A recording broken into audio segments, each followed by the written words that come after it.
party's over. Hello, and welcome back to another cult horror movie review.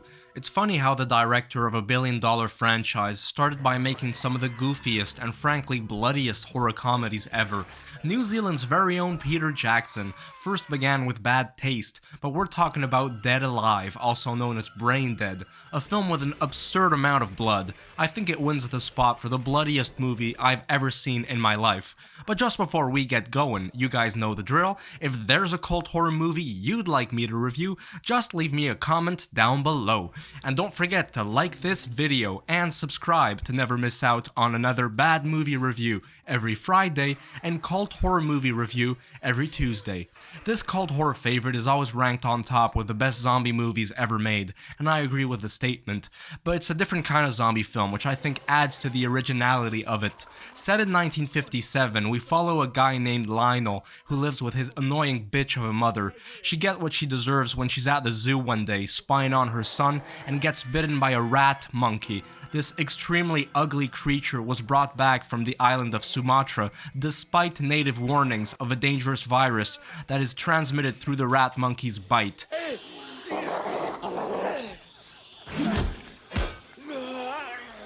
And little by little, the infection starts spreading as all chaos starts breaking loose, even though Lionel makes his best efforts to contain the catastrophe.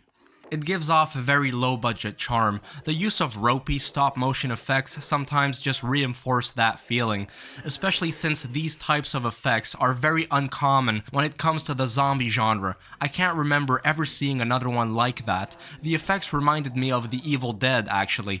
Although no one ever heard from them again, actors Timothy Balme and Diana Panyalver both give memorable performances as Lionel and Paquita, respectively. The story is full of over-the-top and eccentric characters. That's really something that stood out for me. There's barely anyone who's actually normal in this movie.